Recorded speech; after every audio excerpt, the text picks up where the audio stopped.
Stop! You will go no further!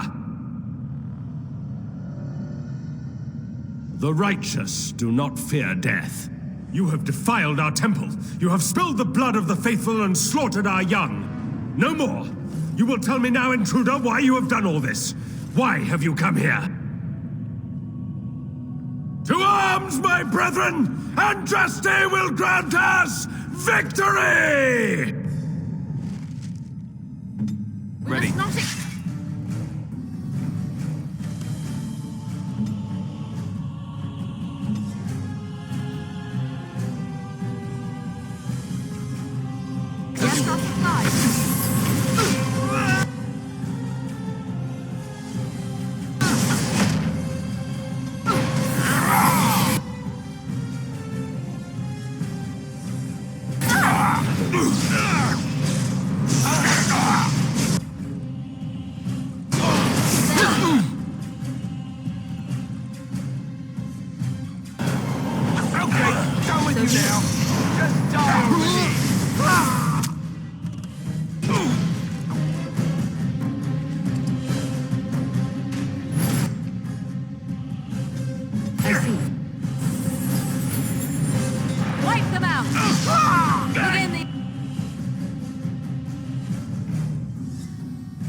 It is begun.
is this place?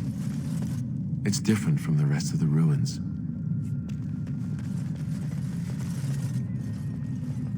I bid you welcome, pilgrim. You have come to honor Andraste, and you shall, if you prove yourself worthy.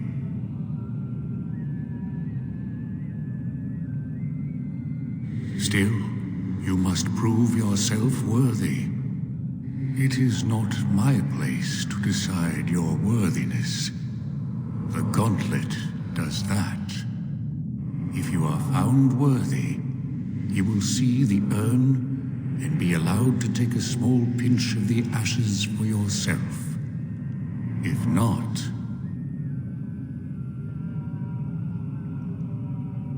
the gauntlet tells the true pilgrims from the false.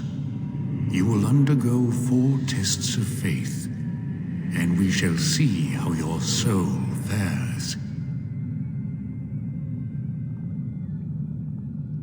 You will understand what it is when you face it. Before you go, there is something I must ask. I see that the path that led you here was not easy. There is suffering in your past. Your suffering, and the suffering of others. You abandoned your father and mother, leaving them in the hands of Rendon Howe, knowing he would show no mercy. Do you think you failed your parents?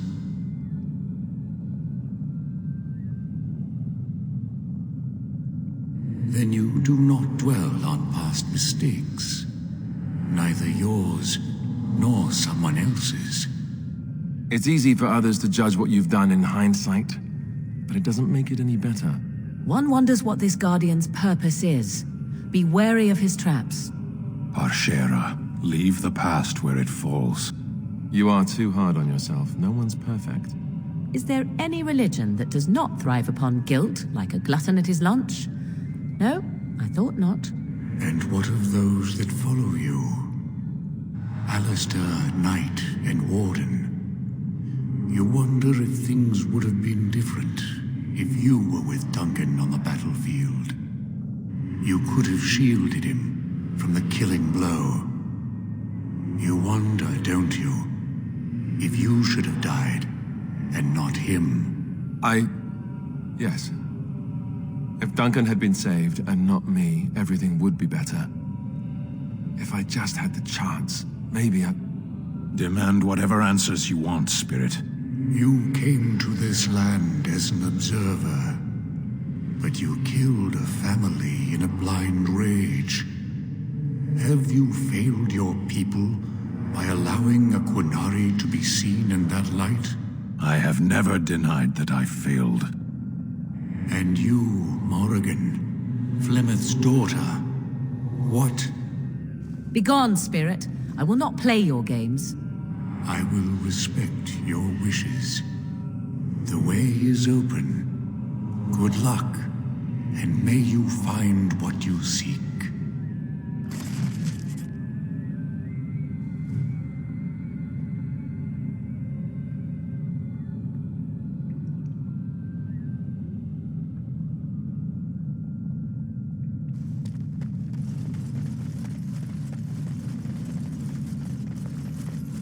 Echoes from a shadow realm, whispers of things yet to come. Thought's strange sister dwells in night, is swept away by dawning light. Of what do I speak? A dream came upon me as my daughter slumbered beneath my heart. It told of her life, and of her betrayal and death.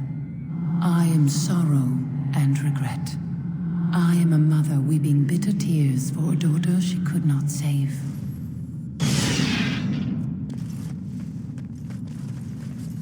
The smallest lark could carry it, while a strong man might not. Of what do I speak? Yes, I was Andraste's dearest friend in childhood, and always we would sing. She celebrated the beauty of life, and all who heard her would be filled with joy. They say the Maker himself was moved by Andraste's song, and then she sang no more of simple things.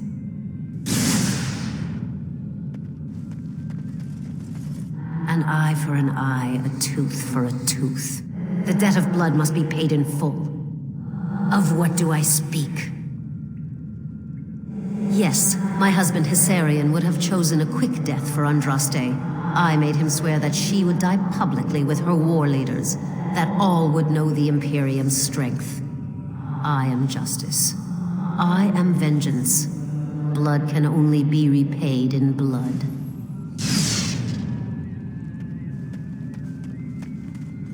I'd neither a guest nor a trespasser be. In this place I belong, that belongs also to me.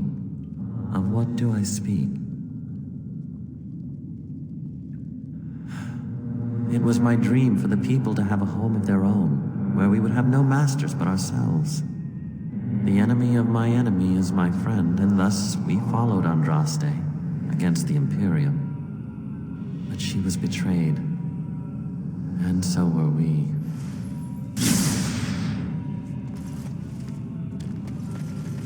The bones of the world stretched towards the sky's embrace, veiled in white, like a bride greeting her groom. Of what do I speak?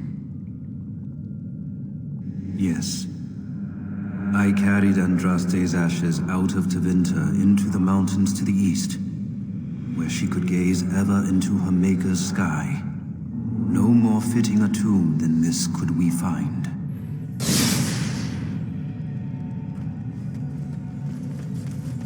A poison of the soul, passion's cruel counterpart. From love she grows, till love lies slain. Of what do I speak? Yes, jealousy drove me to betrayal. I was the greatest general of the Alamori, but beside her I was nothing. Hundreds fell before her on bended knee. They loved her, as did the Maker. I loved her too. But what man can compare with a god? No man has seen it, but all men know it. Lighter than air, sharper than any sword. Comes from nothing, but will fell the strongest armies. Of what do I speak? Yes, hunger was the weapon used against the wicked men of the Tevinter Imperium. The Maker kindled the sun's flame, scorching the land. Their crops failed, and their armies could not march. Then he opened the heavens and bade the waters flow, and washed away their filth. I am Kefer, disciple of Andraste and commander of her armies. I saw these things done and knew the Makers smiled on us. She wields the broken sword and separates true kings from tyrants. Of what do I speak? Yes, I could not bear the sight of Andraste's suffering, and mercy bade me end her life. I am the penitent sinner, who shows compassion as he hopes compassion will be shown to him.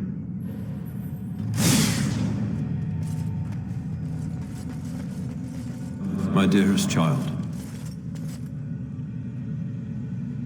you know that I am gone, and all your prayers and wishes will not bring me back. Pup, I know you miss me, but my death and my life no longer have a hold on you. This is how it should be. Set your eyes on the horizon. Do not look back, and do not falter. You have such a long road ahead of you, and you must be prepared. And so I leave this in your hands. I know you will do great things with it.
Let's make this quick!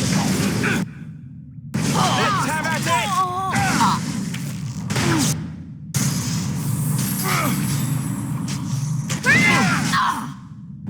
Go.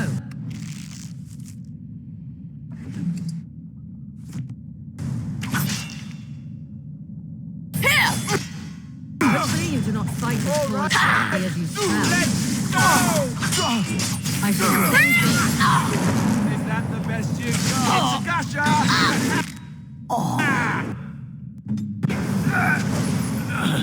Damnation!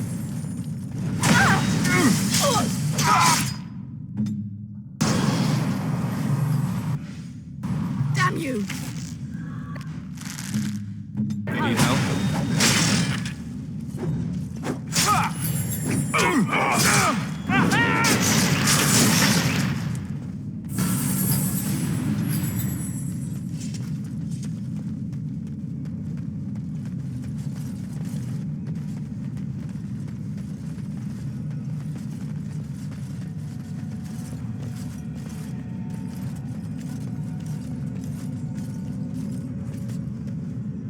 Hey, you see those thingies over on the side of that huge chasm? I bet they're used for something. Maybe I should touch them or stand on them?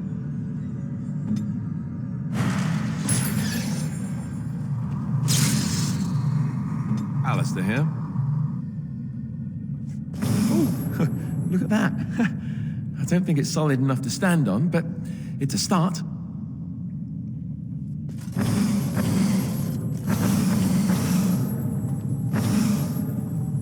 Yes?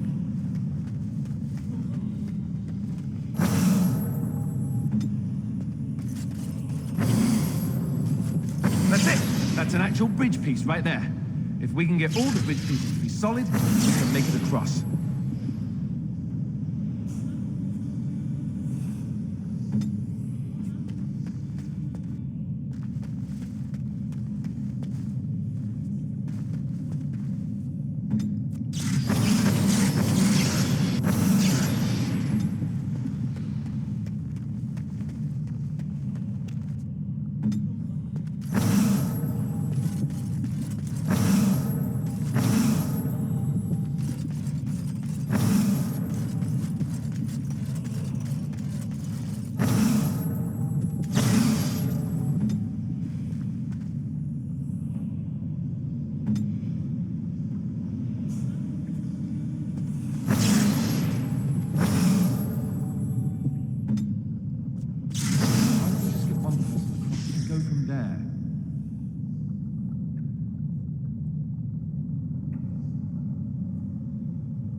Warden.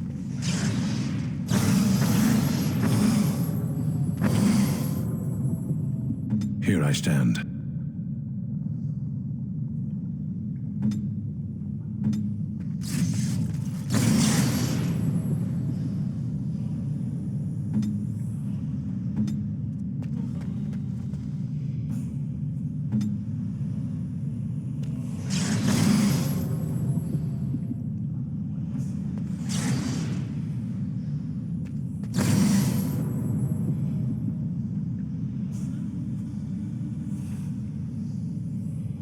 I hear you.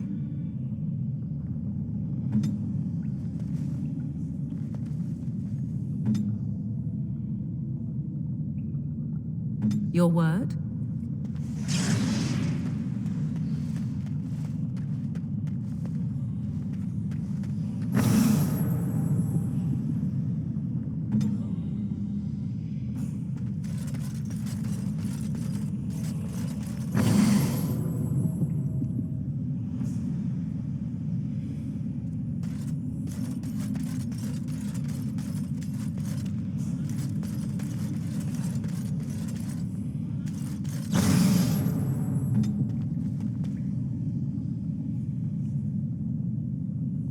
Ready.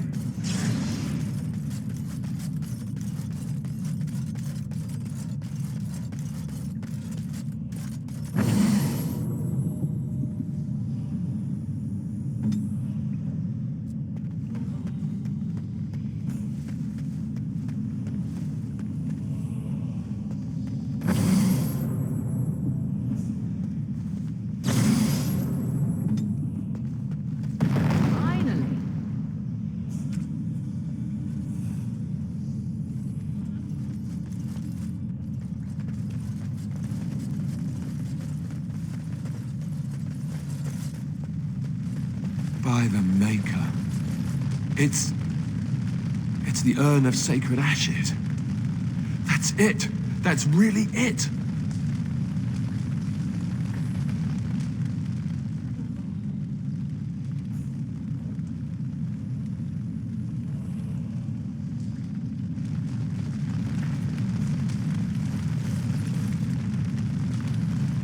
You have been through the trials of the Gauntlet.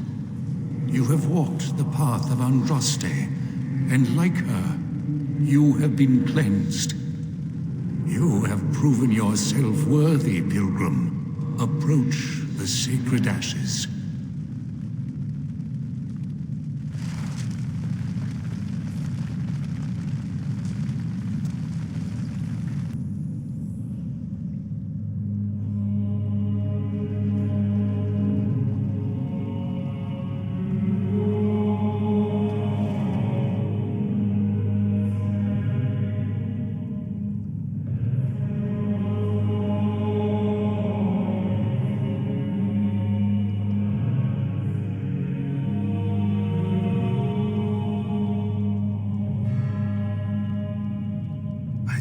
Anyone could succeed in finding Andraste's final resting place. But here she is.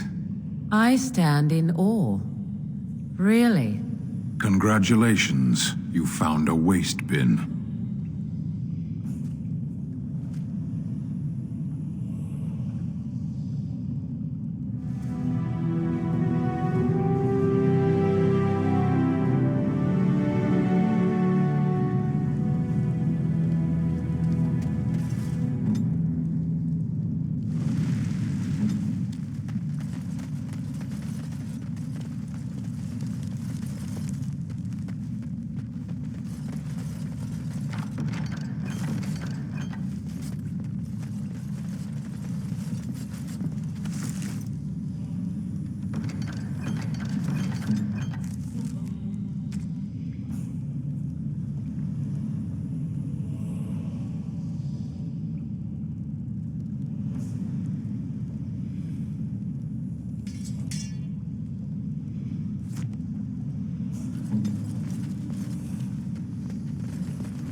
Right.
So be it.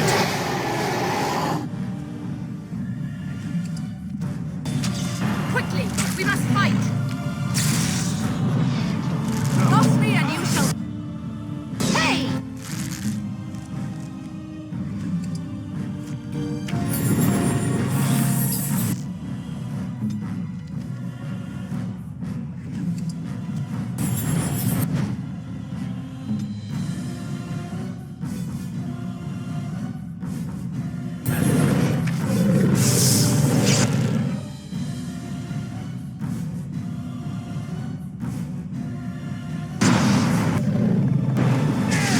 Another battle!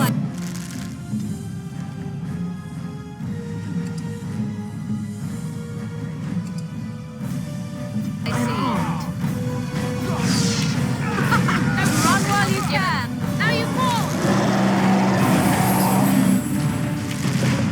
Better be wary.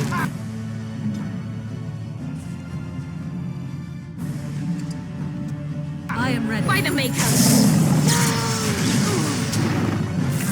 I am ready.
Welcome back.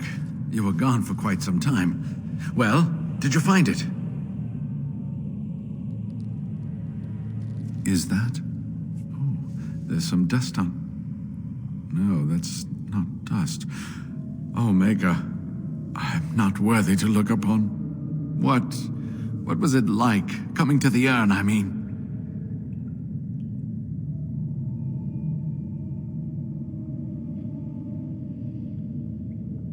You are a very fortunate person. And so am I. Perhaps my research will not seem so much like blasphemy to the Chantry now. We must organize an expedition. There is so much history here, it must be studied. And pilgrims should be allowed to come to the urn. And eventually, it shall be exploited by the rich and the powerful, as these things usually are. I must return home. I have much to do. If you ever find yourself in Denerim, please visit me. I am not a rich man, but I have a small collection of interesting artifacts, and I do owe you a reward for coming to my rescue. I hope to see you soon, my friend.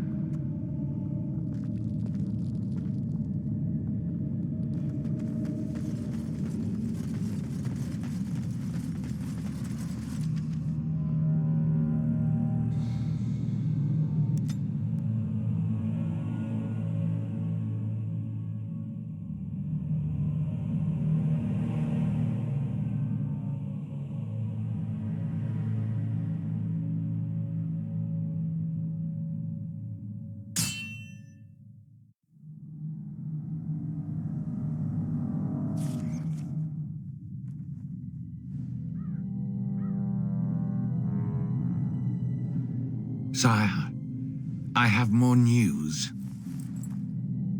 Oh, yes.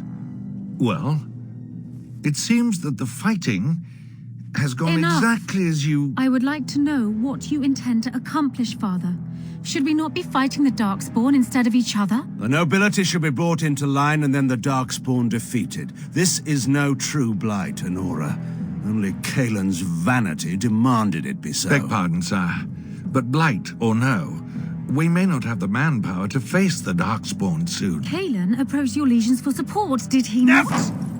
Marek and I drove those bastards out! Not roll out the welcome for them now. We need help, Father. We cannot deal with this crisis alone. Ferelden will stand on its own.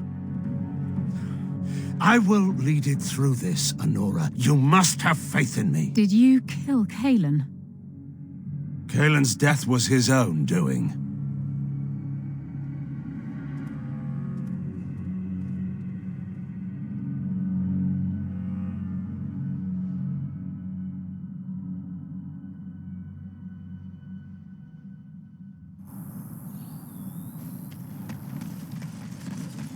You have fine weapon and...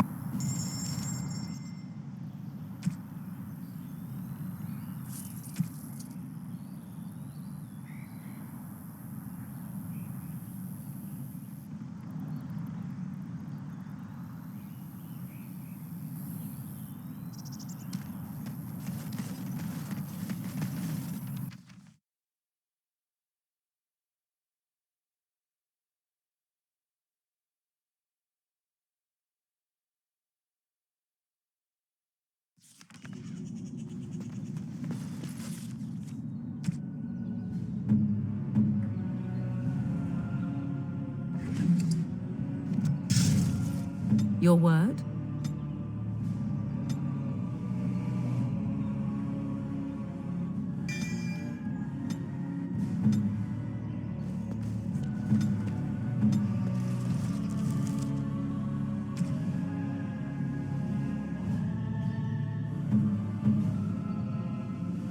A fine gift.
You return. Might you have news? You have? Wonderful. Let us go at once to Eamon's side and see if the urn's healing powers live up to their reputation.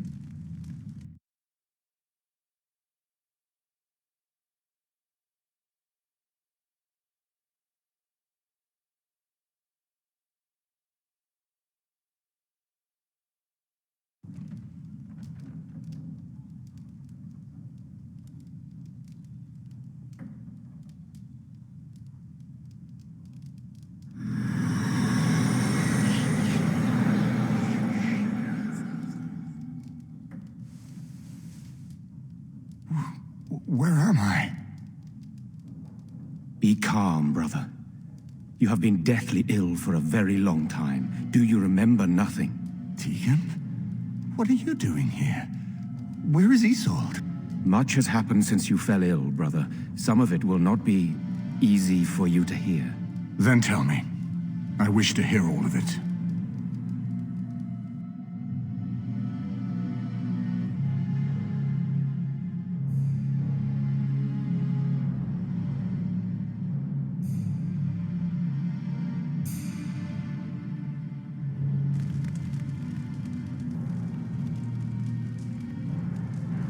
This is most troubling.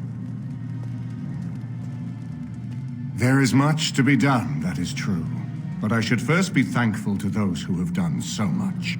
Grey Warden, I know you did what you had to. I grieve for Isolde, but I believe that had you not acted as you did, it might have been far worse.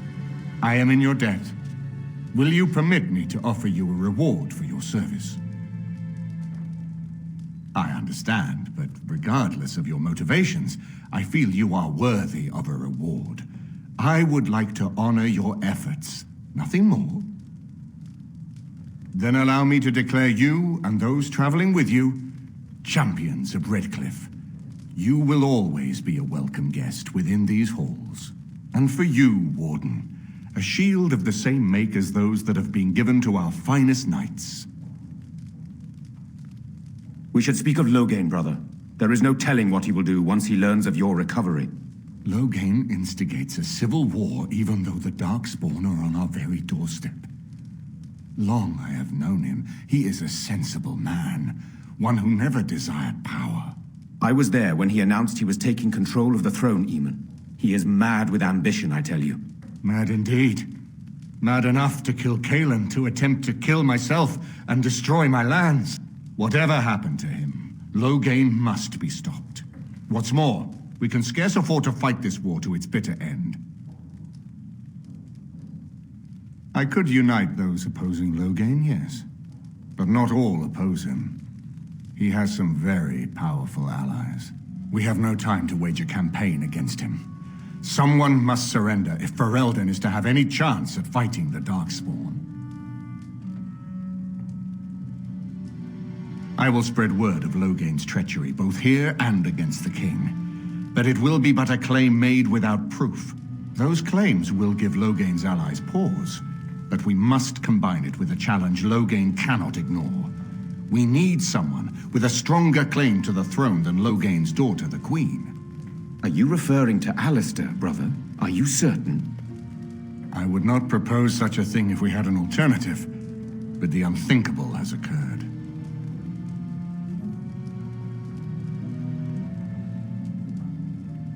Tegan and I have a claim through marriage, but we would seem opportunists no better than Loghain. Alistair's claim is by blood. And what about me? Does anyone care what I want? You have a responsibility, Alistair. Without you, Loghain wins. I would have to support him for the sake of Ferelden. Is that what you want? No, my lord. I see only one way to proceed. I will call for a landsmeet, a gathering of all of Ferelden's nobility in the city of Denerim. There, Ferelden can decide who shall rule, one way or another. Then the business of fighting our true foe can begin. What say you to that, my friend? I do not wish to proceed without your blessing.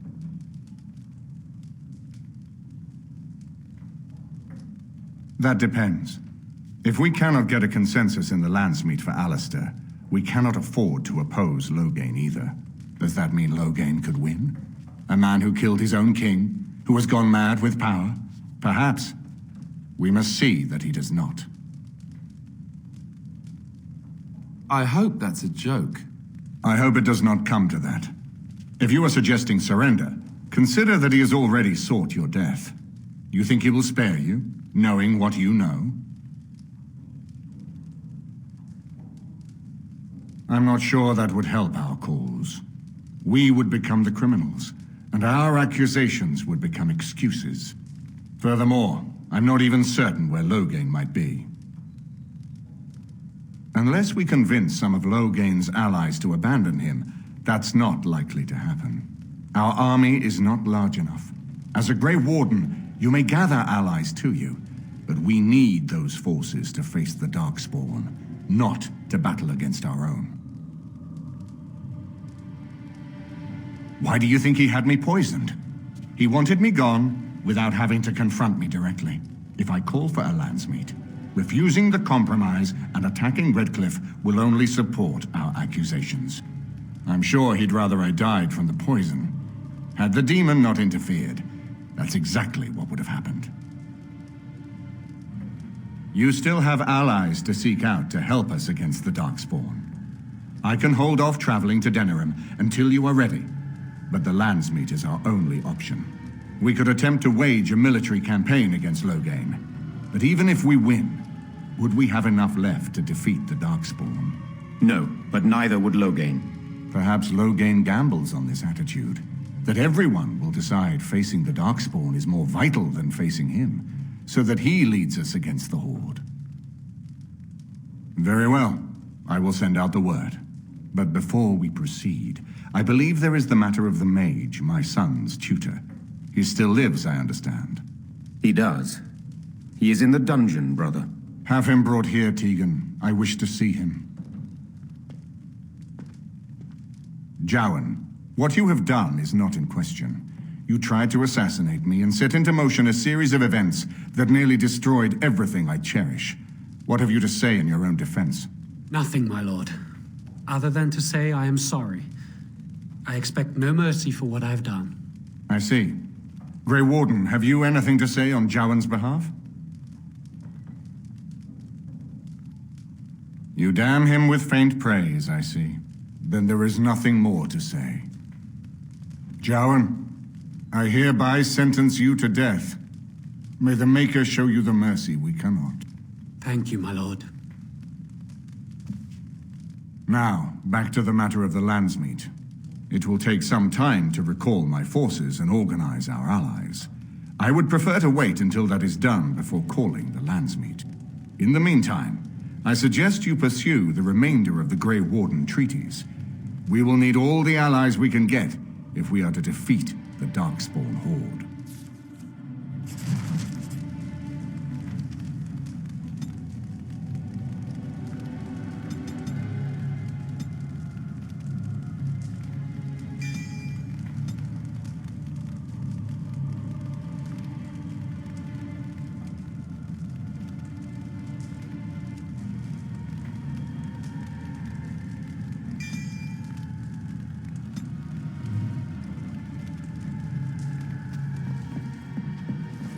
Let us go.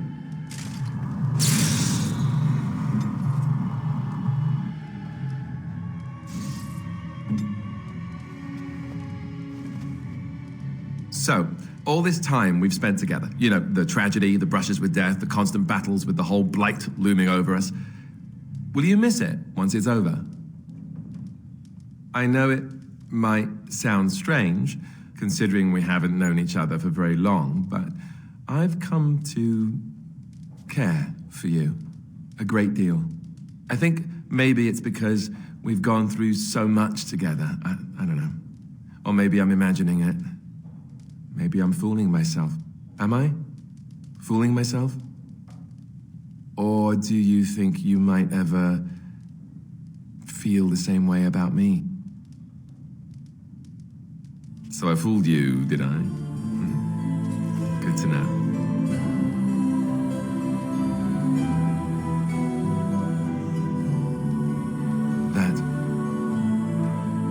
That wasn't too soon, was it? Good. I'll take that as a good sign. Maker's breath, but you're beautiful. I am a lucky man. Now, let's get back to what we were up to before, lest I forget why we're here. Your desire is my command. Of course. Others, yes, but not yourself. I need someone who's trained first as a warrior. It's as much about discipline as anything. I guess if I'm going to give up Chantry secrets, I may as well go all the way. Send whoever you want trained to me in camp, and I'll see what I can do.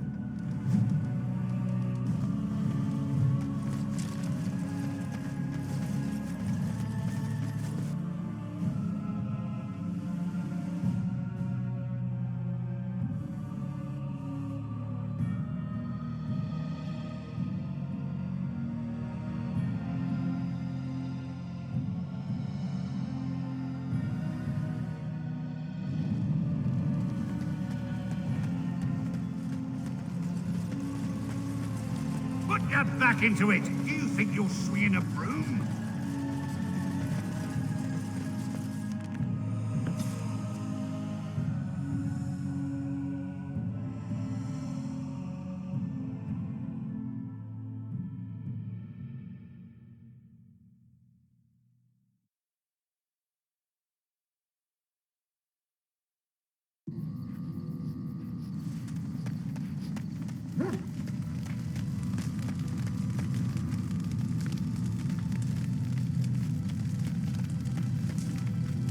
Your desire is my command.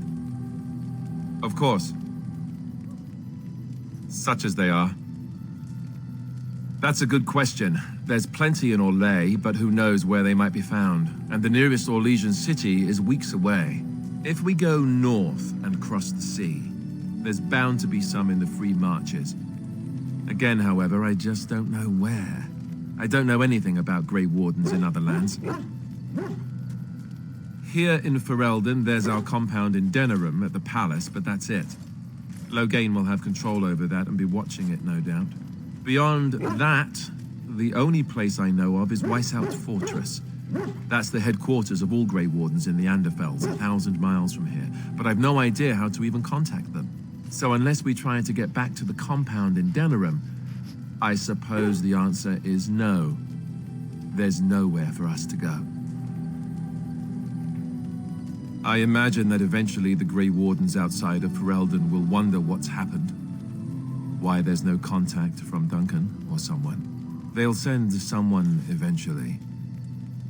Though who knows what Loghain's people in Denerim will tell them. Maybe they won't send anyone. We could try to contact them.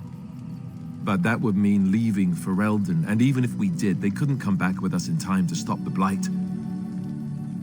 So that means whatever happens, it's up to us.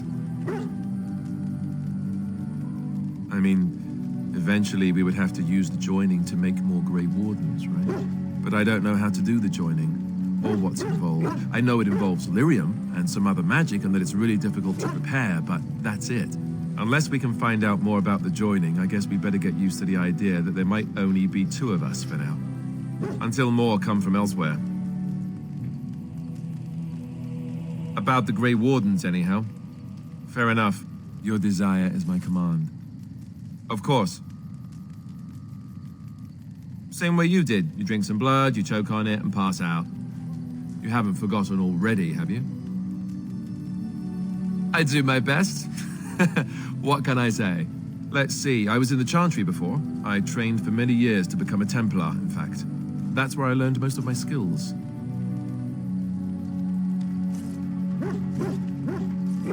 It's really for the best. I'm not exactly the Chantry type, if you haven't noticed. I don't think I would have made a very good Templar. The Grand Cleric didn't want to let me go.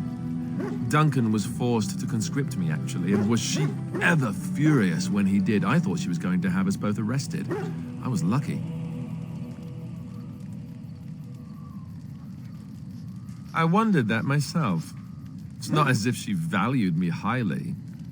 I think she just didn't want to give anything to the Grey Wardens, is all. The Chantry didn't lose much. And I think I can do more fighting the Blight anyhow, rather than sitting in a temple somewhere. I'll always be thankful to Duncan for recruiting me. If it hadn't been for him, you know, I wouldn't have.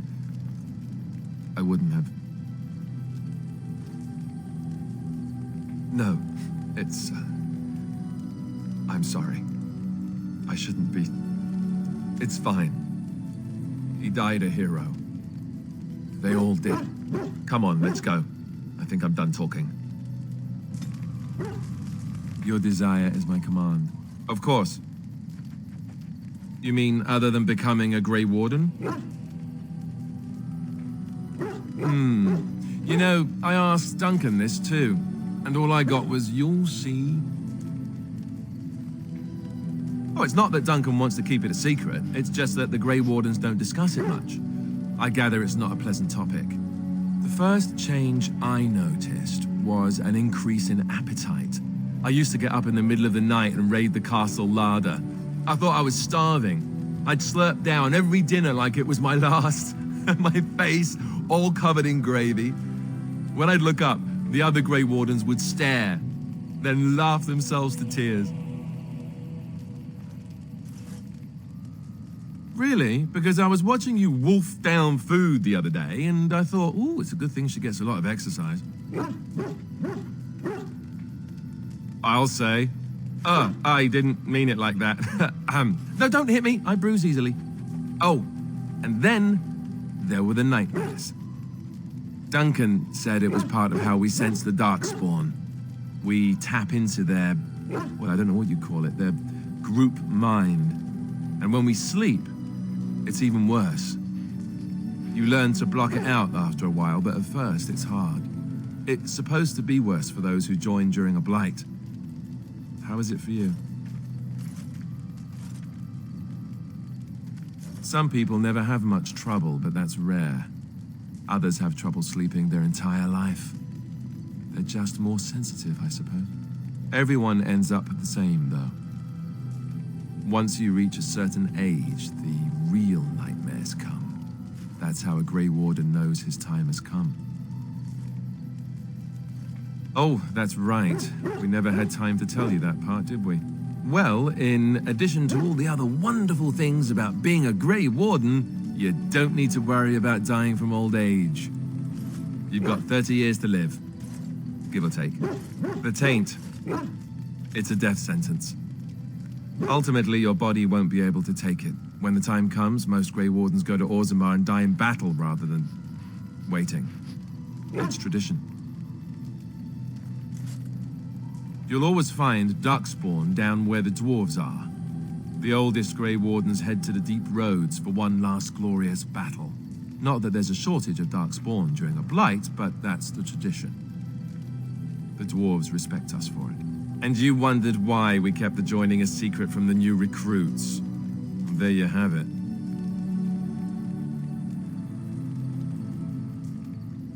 I suppose it is. We're the only ones who can stop the blight, however. Is there a price too high to pay for that? You know, Duncan, he started having the nightmares again. He told me that in private. He said it wouldn't be long before he'd go to Orzammar himself. I guess he got what he wanted. I just wish it had been something worthy of him. I know. Ending the blight should make this all worthwhile, right? Here I am. Oh, this should be good. Go ahead. Well, the Crows would have you believe that it is an involved process that takes years of training, the sort that tests both your resolve and your endurance. Survive that process and maybe, just maybe, you're good enough to start being considered one of them. But quite frankly, the truth is that all it requires is the desire to kill people for a living. It's surprising how well one can do in such a field. Within the Crows, I did. But it has been something the Crows have devoted a great deal of time to perfecting. An assassin simply specializes in striking from stealth, and in maximizing that first attack to be as lethal as possible. Debilitate your foe, either by poison or by crippling their limbs, makes any follow-up combat you need to engage in that much simpler. See? Getting paid for the act is beside the point. An assassin is more a tactical choice than a lifestyle. Of course, the Crows like to pretend that their abilities are trade secrets, shrouded in shadows and wrapped in a blanket of mystery. So let's just keep this between you and me, shall we?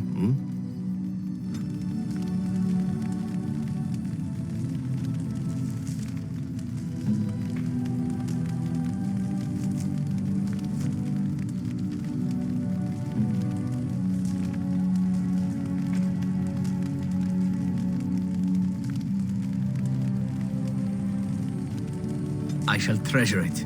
Thank you. That smell. This is uneven leather, isn't it? I would know that anywhere. I don't know how you knew I was missing my homeland, but this does the trick nicely. Thank you. Now, if only you could find me a prostitute or two, a bowl of fish chowder, and a corrupt politician, I'd really feel like I was home. And they fit as well. Marvelous.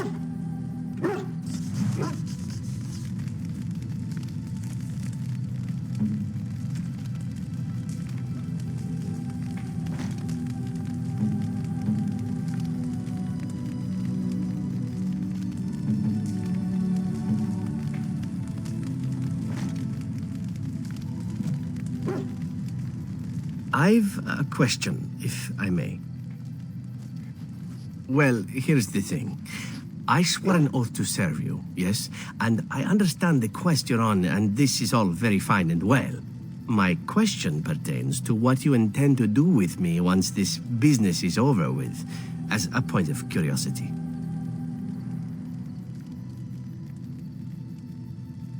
Not precisely. I said I would serve you until you saw fit to release me.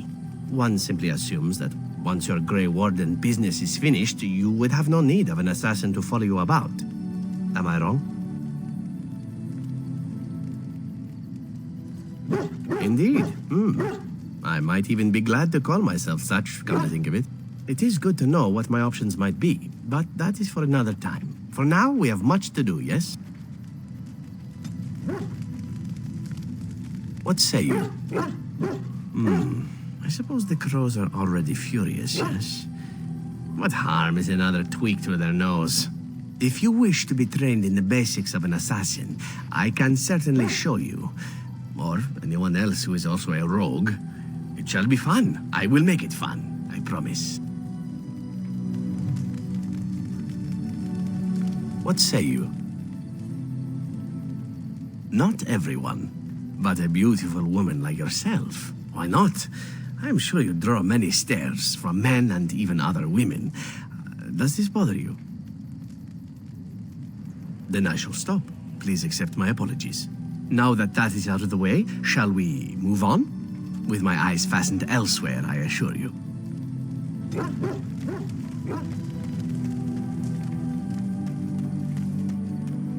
Are you sure I'm sure?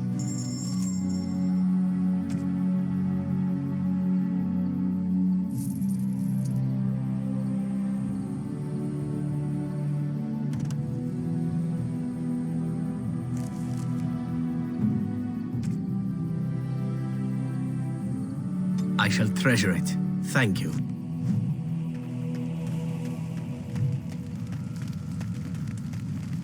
What say you?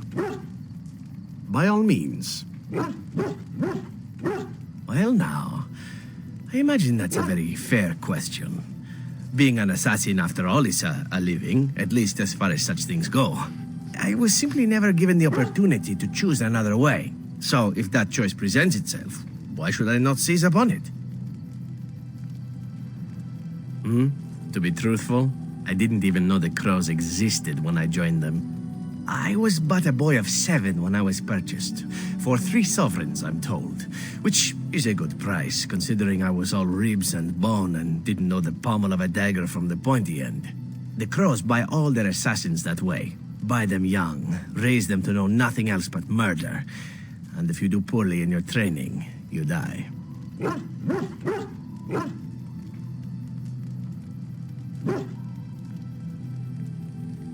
Of course, you compete against your fellow assassins, and those who survive are rightfully proud of it. In Antiva, being a crow gets you respect, gets you wealth, gets you women, and men, or whatever it is you might fancy. But that does not mean doing what is expected of you always. And it means being expendable. It's a cage, if a gilded cage. Pretty, but confining. As for what I'll do in the future, presuming that there is one, I truly can't imagine. It might be interesting to go into business for myself, for a change. Far away from Antiva, of course. For now, naturally, I go where you go. And here I am, happy to be had. Isn't it wonderful how things work out that way? Come now, enough chit-chat. Talking about the crows summons them, you know. Any Antivan fishwife could tell you so. What say you? By all means. And why not? There are many things to enjoy about being a crow in Antiva. You are respected, you are feared, the authorities go out of their way to overlook your trespasses, even the rewards are nothing to turn your nose up at. As for the killing part, well, some people simply need assassinating. Or do you disagree? I often find myself the instrument of fate, ending these lives for one necessity or another. I console myself with the notion that most of them had it coming. As far as enjoying the act of killing itself, why not? There is a certain artistry to the deed, the pleasure of sinking your blade into their flesh and knowing that their life is in your hands. There are many things I did not enjoy about being a crow, of course. Having no choice, being treated as an expendable commodity, the rules. Oh, so many rules. But simply being an assassin, I like it just fine. I will continue to do it if I can, even if I am not a crow. Honestly, could you picture me doing something else? Whereas I am content merely doing what I happen to be good at. It's a talent that not many come by, honestly. I don't see why I need not pursue it. Of course, all these thoughts are moot. Chances are still good that you and I will perish, eaten by darkspawn or slain by the crows at some point. Very gruesomely, I imagine. But it is pleasant enough to chat about. Come, let's move on while our boots still have some wear in them.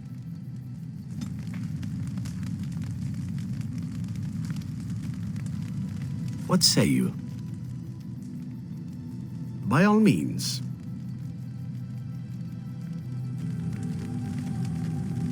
Do you remember our discussion? I just wanted to tell you that I thought about what you told me, and you were right. Despite what Marjolaine says, I am not like her. I know that now. I have found peace in knowing the Maker, and nothing will change that. I followed you to make the world a better place, and as long as I keep that in mind, I will not fall. Sometimes, it takes another to show us the truths we hide from ourselves. I'm glad I left Lothering in your company. You have proven a true friend, and I thank the Maker for you.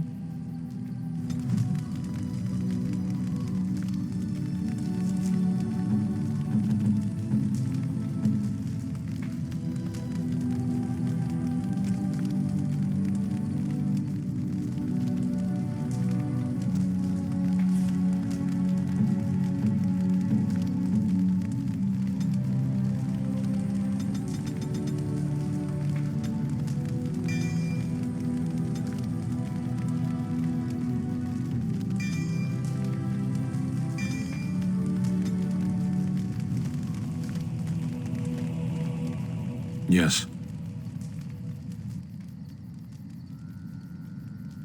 Sitting, as you observed. Thank you. I did. Parshera, was there anything else? Speak, then. Then I suggest we move on. I am hardly surprised. I was sent to be the eyes of the Antam. The Arishok asked, "What is the Blight?" By his curiosity, I am now here. Yes. I cannot go home. Thank you. Can we move on? We keep the Darkspawn waiting. Speak, then. Then I suggest we move on. I am hardly surprised. To put it lightly, no one has a place here. Your farmers wish to be merchants. The merchants dream of being nobles, and the nobles become warriors. No one is content to be who they are. What does that accomplish? The farmer who buys a shop is never a merchant. He is always a farmer turned merchant. He carries his old life with him as a turtle carries its shell.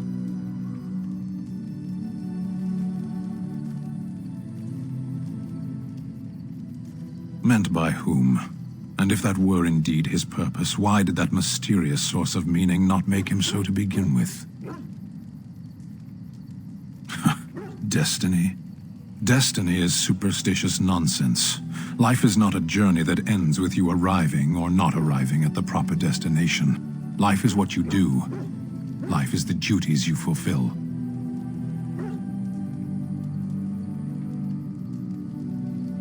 Shall we move on?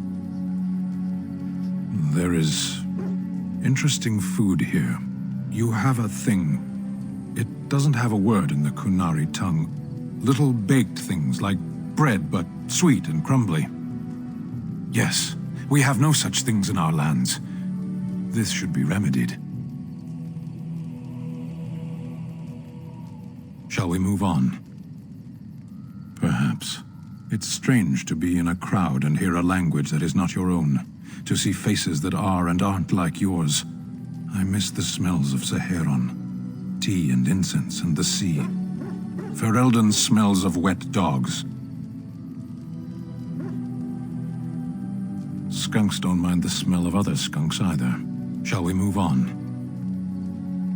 Speak, then. Then I suggest we move on. As you wish. You are not quite as callow as I thought. That is unexpected. You're welcome. I caged myself. A weak mind is a deadly foe, as you are no doubt aware. I came to your lands with 7 of the Beresad, my brothers, to seek answers about the Blight. We made our way across the Ferelden countryside without incident, seeing nothing of the threat we were sent to observe. Until the night we camped by Lake Calenhad. They came from everywhere. The earth beneath our feet, the air above us. Our own shadows harbored the Darkspawn. I saw the last of the creatures cut down, too late. I fell. I heard the stories of Ostagar. Your kith stood their ground when others fled.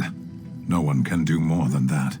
I don't know how long I lay on the battlefield among the dead, nor do I know how the farmers found me.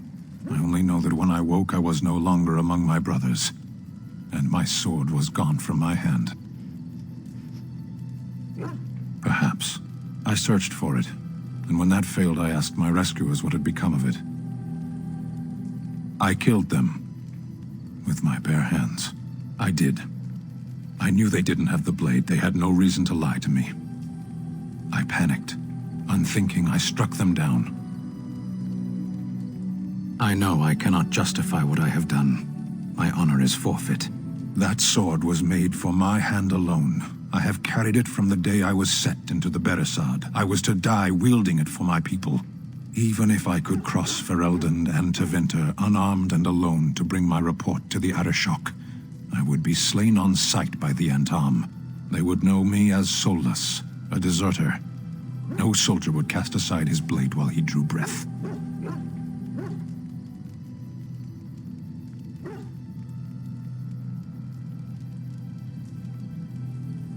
If I knew where to look, it would be in my hand now.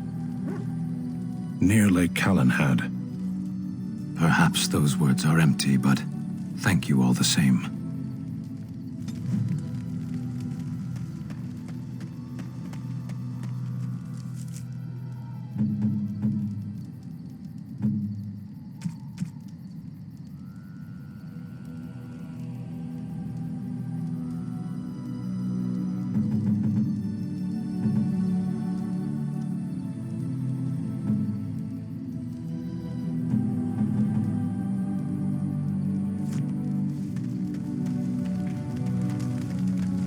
I await your command. At times, perhaps, a world full of people and buildings and things was all very foreign to me. If I wished companionship, I ran with the wolves and flew with the birds. If I spoke, 'twas to the trees. For a time, but one can only remain a child for so long. I recall the first time I crept beyond the edge of the wilds. I did so in animal form, remaining in the shadows and watching these strange townsfolk from afar. I happened upon a noblewoman by her carriage, adorned in sparkling garments, the likes of which I had never before seen. I was dazzled. This, to me, seemed what true wealth and beauty must be. I snuck up behind her and stole a hand mirror from the carriage. 'Twas encrusted in gold and crystalline gemstones, and I hugged it to my chest with delight as I sped back to the wilds. Flemeth was furious with me. I was a child and had not yet come into my full power, and I had risked discovery for the sake of a pretty bauble. To teach me a lesson, Flemeth took the mirror and smashed it upon the ground.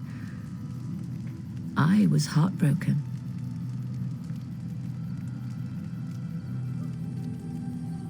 Beauty and love are fleeting and have no meaning. Survival has meaning. Power has meaning. Without those lessons, I would not be here today, as difficult as they might have been. They did indeed. To return to your original question, perhaps my time in the wilds was indeed lonely, but such was how it had to be. I find myself at times wondering what might have become of the girl with the beautiful golden mirror, but such fantasies have no place amidst reality. I await your command. So, full of questions, are you? I was not born such. 'Tis a skill of Flemeth's, taught over many years in the wilds. The chastened have tales of we witches, saying that we assume the forms of creatures to watch them from hiding. When a child is alone and separate from his tribe, that is when we strike, dragging the young boy kicking and screaming to our lair to be devoured. A most amusing legend.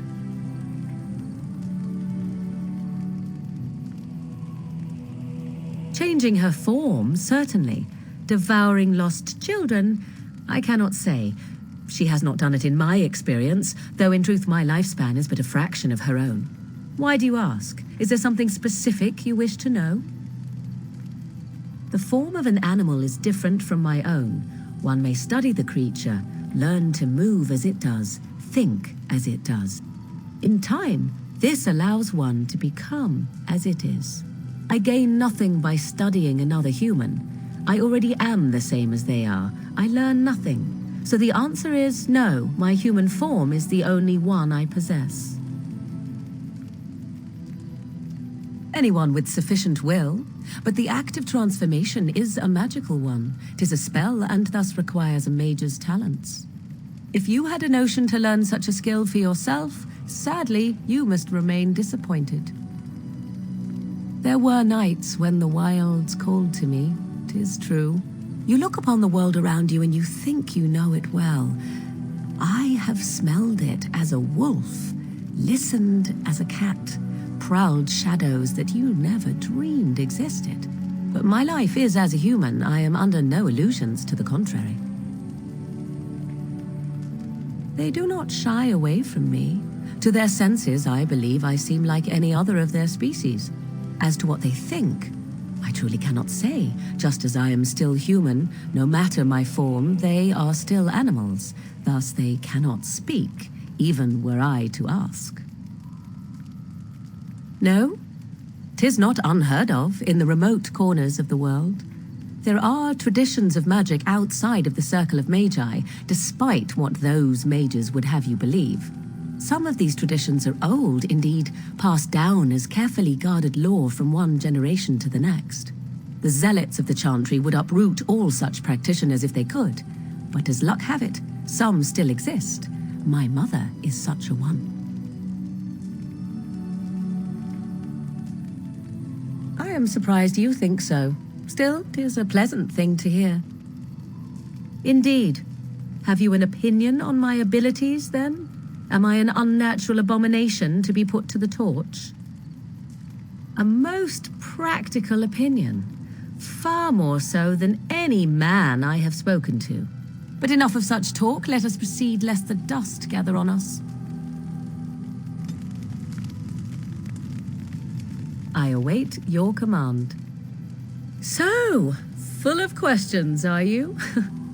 My mother has been hunted from time to time, yes, by Templar fools like Alistair, which should tell you how successful they generally were. Flemeth made a bit of a game of it, in fact. The Templars would come again, and she would look at me and smile and say that the fun was to begin once more. I found the game fun. I was too young to understand the truth behind what was happening. Flemeth would warn them once. 'Twas a warning they inevitably failed to heed. And then the true game began. Often Flemeth would use me as bait. A little girl to scream and run and lure the Templars deeper into the wilds and to their doom. 'Twas a game, and I a young girl. If I didn't get to play, I would have been very upset. Thankfully, the wilds is a vast place.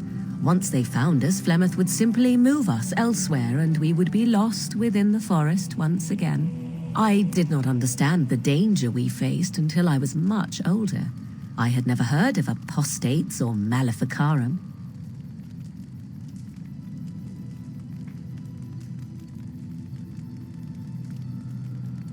I think that my mother made it fun so that a child did not learn to fear. And I think that it was necessary. There are no trials for apostates, no prisons, no mercy. There are only absolutes, so only survival matters. If the wilds have taught me anything, 'tis this. First, you must survive. Do you disagree? An enlightened view, or at least an agreeable one. Enough of this talk. Let us return to the task at hand. I await your command. So, full of questions, are you? Well, that depends, does it not? What does she seem to be? You mean, is she truly the Flemeth of legend and story? Tell me, how much do you know of the tale? The one that the chastened still tell of my mother, to frighten them into obedience. I can relay what Flemeth once told me herself, and you can decide whether or not 'tis the truth, if you desire. As the tale is sung by the bards, there was a time when Flemeth was young and beautiful, a fair lass in a land of barbarian men, the desire of any who saw her. Many centuries before this land was even named Ferelden. The tales say that Flemeth fell in love with Osen the bard and fled the castle of her husband, the dread Lord Conabar, and that he swore vengeance for her infidelity. In truth, my mother claims that 'twas Osen who was her husband, and Conabar the jealous lord who looked on from afar. Lord Conabar approached young Osen and offered him wealth and power in exchange for his lovely wife, and Osen agreed. The life of a bard is a poor one, and love fades in the wake of hunger. 'Twas Flemeth who suggested the arrangement. All would have been well had Lord Conabar kept his end of the bargain. But he was a foul man who bargained with coin he did not possess. Osen was led off to a field and slain, left for dead. Flemeth spoke to the spirits and learned of the deed, and swore revenge. Spirits first, and 'twas they who slew Conabar. Flemeth did not turn to the demon until much later. Lord Conabar's allies chased Flemeth, you see, chased her to the wilds, and there she hid. There she found the demon, and he made her strong. The legends all speak of the great hero Cormac, he who defeated Flemeth and her great army when she invaded the lowlands centuries later. All lies. The truth of the matter is that there was never an invasion. As Flemeth tells it, the Chastened never raised an army under her banner, and she never fought with any warrior named Cormac. Cormac led a brutal civil war against his own people, and later claimed it was to vanquish evil that had taken root amongst the lords.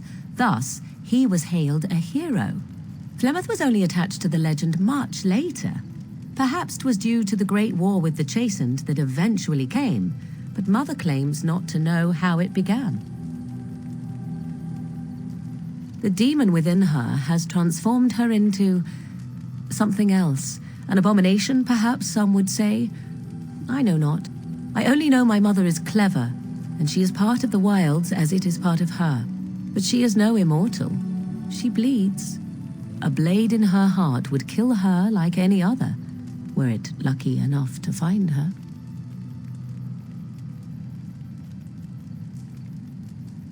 You ask if I have sisters. I have asked of this myself. The stories tell of many witches of the wilds after all, not just the one, and these tales existed long before I did. Flemeth refuses to speak of other daughters, if they existed, so should I believe I am her first? I doubt that too.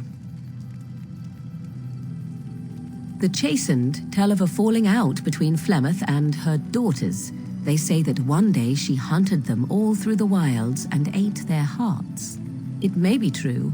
I have never seen another witch or heard of one. Perhaps one day Flemeth will eat my heart as well. I do not believe everything that Flemeth claims. Oft it seems her bitterness has colored her memories. But on the whole, yes, I believe this tale, if not all. Flemeth tells it with far more embellishment than I, but you are welcome. Dare I ask of your own mother? Few are abominations of legend, 'tis true, but I find myself curious nevertheless. Ah, then you have my sympathies for what it is worth. Which is very little, I am certain. It matters not. Let us move on.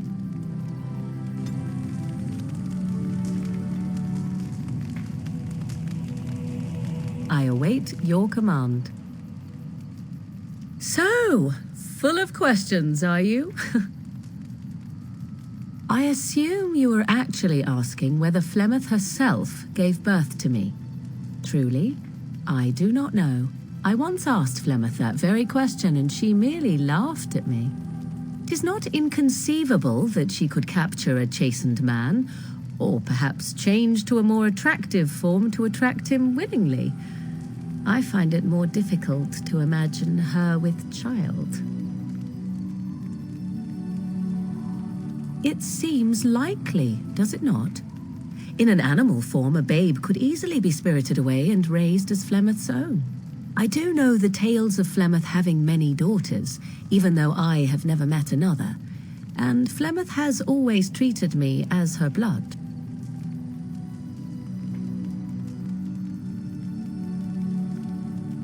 I would have nothing in common with them, nor any need for what they might provide.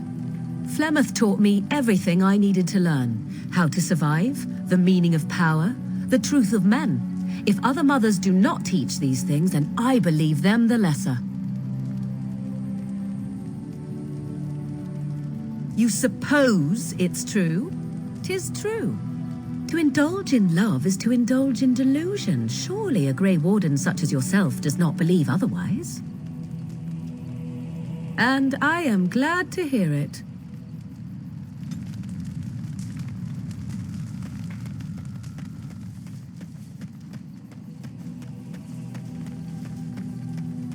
I shall do it.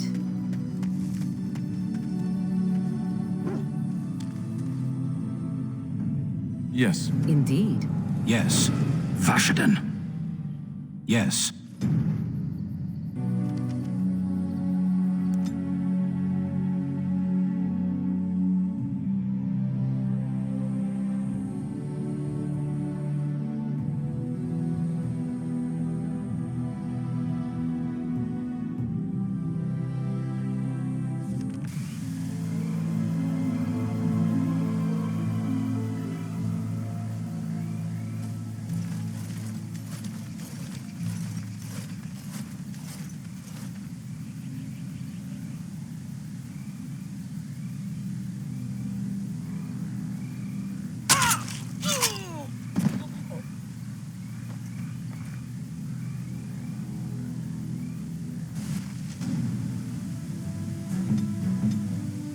Here.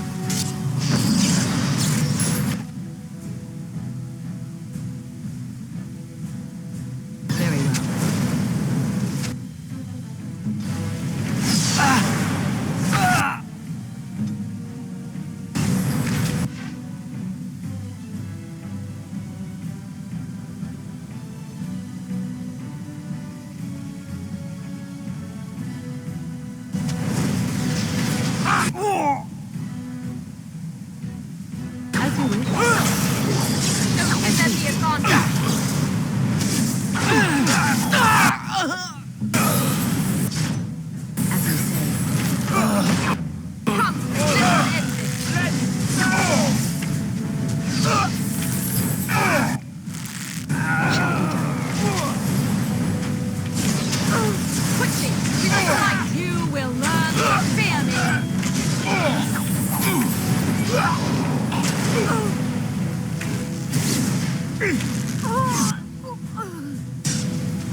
As you say.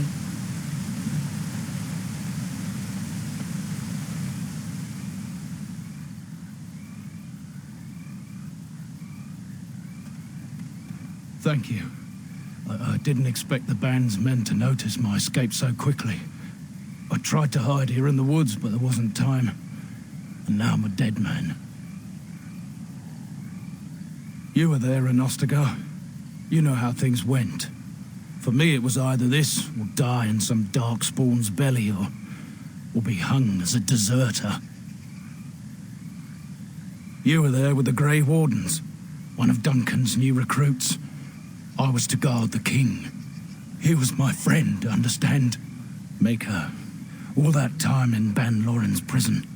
And I couldn't stop thinking about all they suffered that one dark night at Ostagar. I know. Even had Logain's men not turned their backs on us, the Darkspawn were too many. Even Cailan, for all his bravado, knew there would be no victory at Ostagar. The king entrusted me with the key to the royal arms chest. If anything were to happen to him, he said, it was vital I deliver it to the Wardens. The Maker has a sense of humor, doesn't he? I suppose it's for the best, however. Had I kept it, it would be in Ban Loren's hands by now. Why am I not surprised? Is there someone else we should be bringing back from the brink of death instead? I was afraid. I thought I would lose it on the battlefield, so I stashed it in the camp. Please, it's probably still there. I hope not. Would they know how to work the lock, even if they did? The key's behind a loose stone at the base of a statue. I'll draw a map for you, so you'll know where to search. You'll be taking me along, won't you? Call me sentimental, but I left behind some dark spawn that really deserve a sword through the middle. It is vital that the king's documents do not fall into the wrong hands. As for Marik's sword, it is too powerful to be pawed at by those monsters. Same for the king's other arms and armor. And if you happen to find Cailan's body, see it off. He was our king. He shouldn't be left to rot amidst the Darkspawn's filth.